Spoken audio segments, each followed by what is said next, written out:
Hatchet by Gary Paulsen, Chapter 10. He could not at first leave the fire. It was so precious to him, so close and sweet a thing, the yellow and red flames brightening the dark interior of the shelter, the happy crackle of the dry wood as it burned, and he could not leave it. He went to the trees and brought in as many dead limbs as he could chop off and carry, and when he had a large pile of them, he sat near the fire, though it was getting into the warm middle part of the day, and he was hot, and broke them in small pieces and fed the fire. "I will not let you go out," he said to himself, to the flames. Not ever. And so he sat through a long part of the day, keeping the flames even, eating from his stock of raspberries, leaving to drink from the lake when he was thirsty. In the afternoon toward evening, with his face smoke-smeared and his skin red from the heat, he finally began to think ahead of what he needed to do. He would need a large wood pile to get through the night. It would be almost impossible to find wood in the dark, so he had to have it all in and cut and stacked before the sun went down.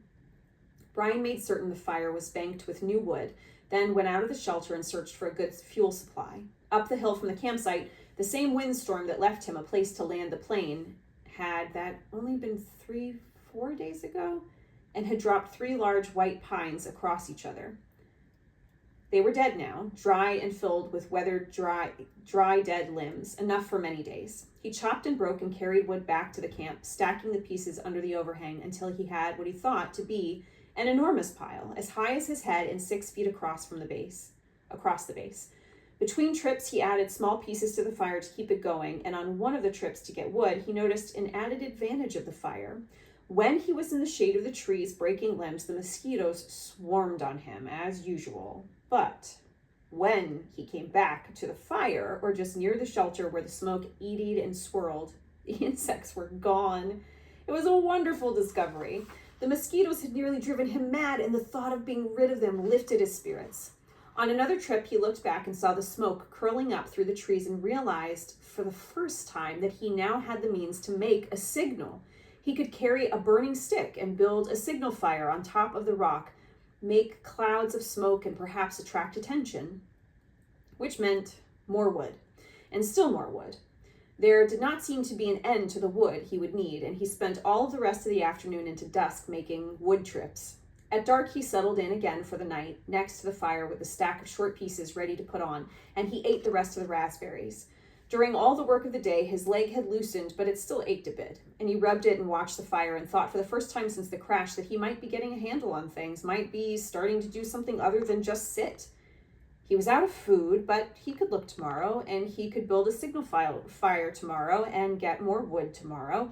The fire cut the night coolness and settled him back into sleep, thinking of tomorrow. He slept hard and wasn't sure what awakened him, but his eyes came open and he stared into the darkness. The fire had burned down and looked out, but he stirred it with a piece of wood and found a bed of coals still glowing hot and red. With small pieces of wood and careful blowing, he soon had a blaze going again. It had been close. He had to be sure to try and sleep in short intervals so he could keep the fire going, and he tried to think of a way to regulate his sleep, but it made him sleepy to think about it. And he was just going under again when he heard the sound outside.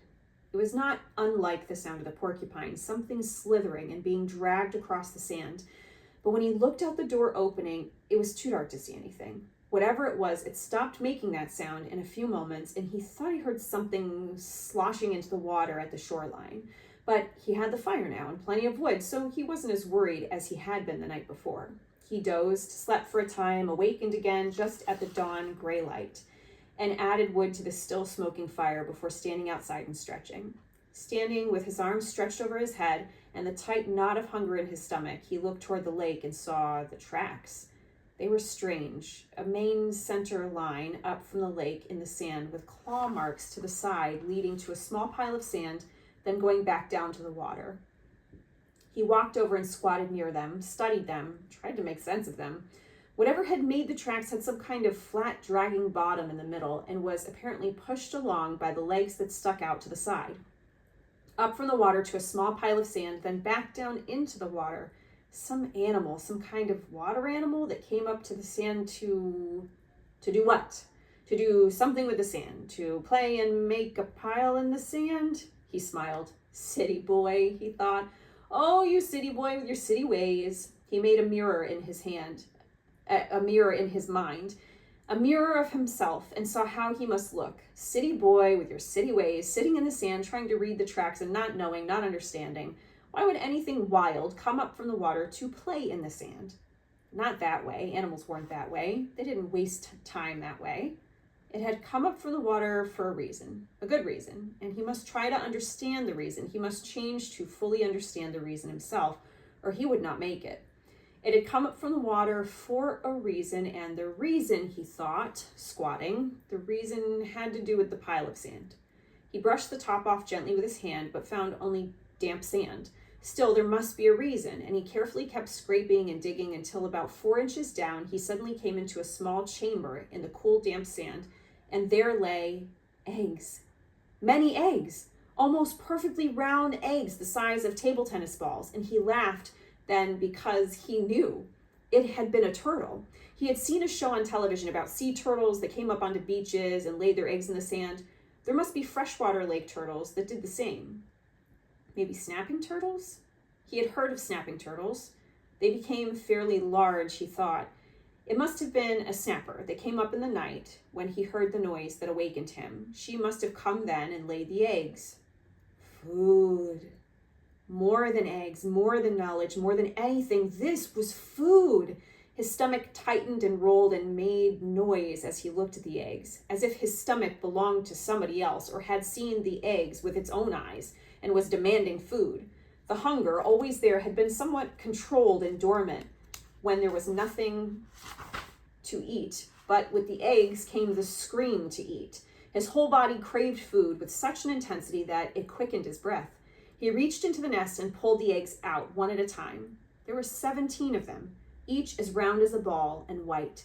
They had leathery shells that gave instead of breaking when he squeezed them. When he had them heaped on the sand in a pyramid, he had never felt so rich somehow, he suddenly realized that he did not know how to eat them. He had a fire, but no way to cook them, no container, and he had never thought of eating a raw egg. He had an uncle named Carter, his father's brother, who always put an egg in a glass of milk and drank it in the morning. Brian had watched him do it once, just once, and when the runny part of the white left the glass and went into his uncle's mouth and down the throat in a single gulp, Brian almost lost everything he had ever eaten. Still, he thought, as his stomach moved toward his backbone, he became less and less fussy. Some natives in the world ate grasshoppers and ants, and if they could do that, he could get a raw egg down. He picked one up and tried to break the shell and found it surprisingly tough. Finally, using the hatchet, he sharpened a stick and poked a hole in the egg. He widened the hole with his finger and looked inside. Just an egg. It had a dark yellow yolk and not so much white as he thought there would be. Just an egg. Food. Just an egg he had to eat. Raw. He looked out across the lake and brought the egg to his mouth and closed his eyes and sucked and squeezed the egg at the same time and swallowed as fast as he could. It had a greasy, almost oily taste, but it was still an egg. His throat tried to throw it back up. His whole body seemed to convulse with it, but his stomach took it and held it and demanded more. The second egg was easier, and by the third one, he had no trouble at all. It just slid down. He ate 6 of them, could have easily eaten all of them and not been full, but a part of him said to hold back, save the rest. He could not now believe the hunger. The eggs had awakened it fully, roaringly, so that it tore at him. After the 6th egg, he ripped the shell open and licked the inside clean, then went back and ripped the other 5 open and licked them out as well and wondered if he could eat the shells. There must be some food value in them, but when he tried, they were too leathery to chew, and he couldn't get them down. He stood away from the eggs for a moment, literally stood and turned away so that he could not see them. If he looked at them, he would have to eat more. He would store them in the shelter and eat only 1 a day. He fought the hunger down again, controlled it.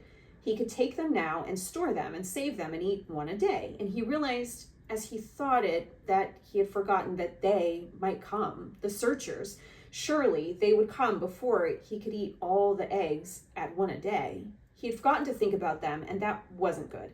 He had to keep thinking of them because if he had forgotten them and did not think of them, they might forget about him. And he had to keep hoping. He had to keep hoping.